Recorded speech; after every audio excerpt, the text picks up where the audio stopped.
Hello everyone. I want to talk to you tonight about the Transgender Agenda.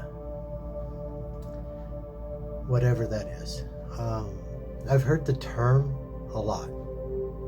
And I've heard the myths that go with it pretty regularly. I have yet to see an example of the Transgender Agenda actually in action. As a part of the Transgender Agenda, there's this ideation that trans people are new. As I've discussed in previous videos, transgender people are not new.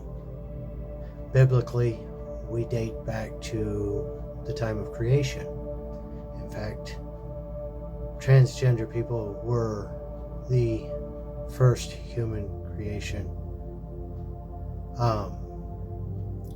Historically, there's evidence that dates us back 5,000 years, documented, and potential forensic evidence that dates us back even further than that. So transgender people aren't new by any means. This one's fun. Trans people are dangerous to society. I would truly love for somebody to explain to me how that's a functional concept at all. Because transgender people make up 1% of the entire country's population. 1%. And there's 99% of the population left, but we're a danger to society. How does that work? I'm a little confused. So if somebody could explain that one to me, I would be absolutely overjoyed to hear how transgender people in our whole 1% are dangerous to society.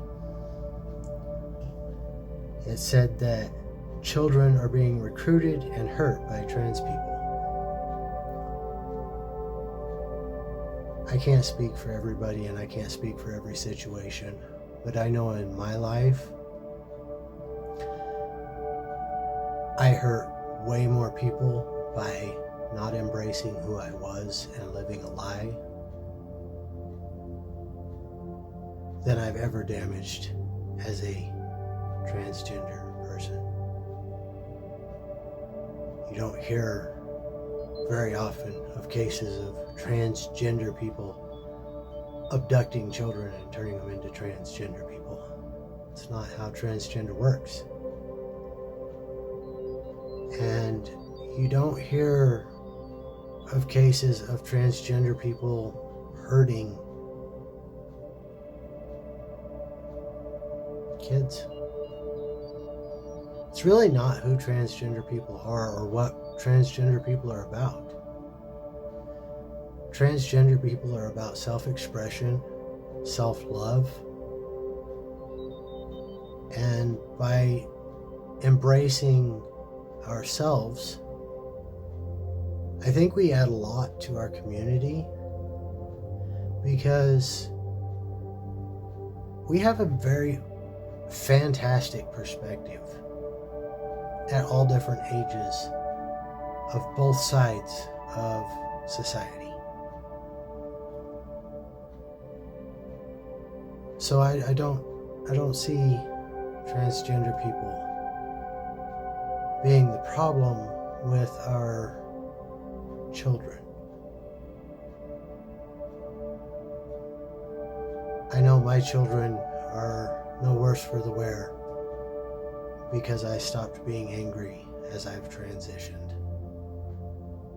Because I'm a happier, easier to get along with, more loving, more accepting, more caring person.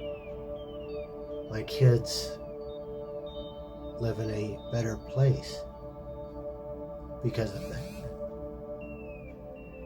So, transgender people harming children is relatively preposterous. almost ignorant.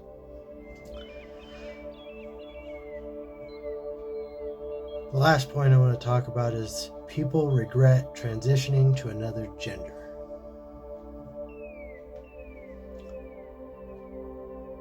Transgender people, again, make up 1% of the entire population of the United States of America. And of that 1%,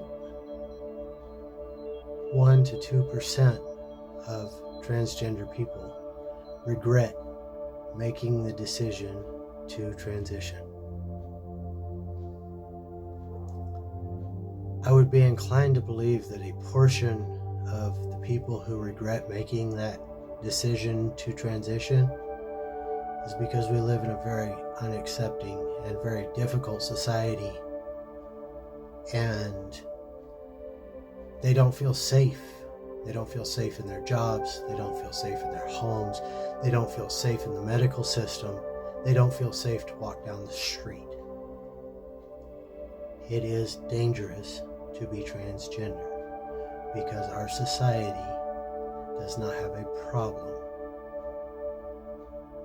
discriminating against or abusing transgender people. Mentally, physically, verbally, emotionally, all the way around.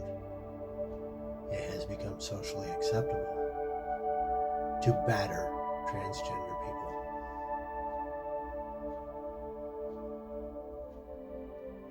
But again, we're the danger to society. I still don't understand that one. So if somebody can explain that piece to me, I think I've got it.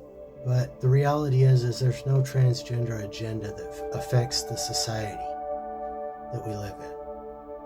The transgender agenda is to embrace who we are as people. And so far, every transgender person I've met